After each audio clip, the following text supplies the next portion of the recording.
যে তিনটি হকের মধ্যে প্রথমটা হইল সন্তান জন্মগ্রহণ করার পর তার সুন্দর একটি নাম রাখা, ইসলামিক একটি নাম রাখা, সুন্দর একটি নাম রাখা, অর্থবোধক নাম রাখা। কিয়ামতের মাঠে আল্লাহ পাক রব্বুল আলামিন হতে পারে একটি নামের কারণে, একটি নামের উসিলায় আল্লাহ পাক রব্বুল আলামিন ঘোষণা করে দিতে পারেন তুমি জান্নাতি। সুবহানাল্লাহ।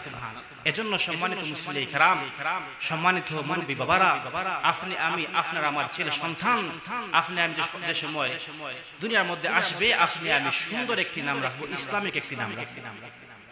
এবং দেখা যায় জন্মগ্রহণের পরে সন্তানের ডানে আজান, বামে কি দেওয়া হয়? একামত দেওয়া হয়। তার মানে একটা বার্তা দেওয়া হয়, সেই বার্তাটা হইল তোমার আজান এবং একামত হয়ে গেছে, শুধু এখন জামাতের বাকি। হো যুবক ভাই, হো আমার বাবারা, আজান দেওয়া হয়ে গেছে, একামত দেওয়া হয়ে গেছে, এখন শুধু জামাতের বাকি।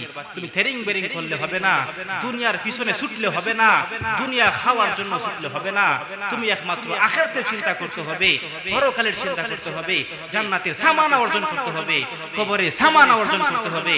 এজন্য তুমি একমাত্র আল্লাহ পাক রব্বুল আলামিনের গোলামি করতে হবে, কোরআন মোতাবেক চলতে হবে, হারামকে হারামের মতো, হালালকে হালালের মতো দেখতে হবে, আর কোনো তোমার কোনো অপশন নাই।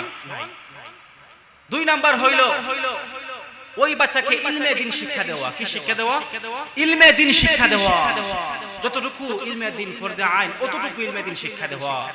আলিম বানানো ফরজ না, সমস্ত কোরআন শরীফ মুখস্থ করাবো ফরজ না, হাদিস শরীফ প্রথম থেকে শেষ পর্যন্ত দেখা যায় পড়ানো ফরজ না, ফরজে আইন হইল গিয়া যতটুকু ফরজ শিখলে সে দিন খাইতে পারবে, আখিরাত পাবে, জান্নাতে যাইতে পারবে এবং সুন্দর করে চলতে পারবে, নামাজ পড়তে পারবে, কোরআন শরীফ পড়তে পারবে, নবীর সুন্নাত তরিকায় চলতে পারবে।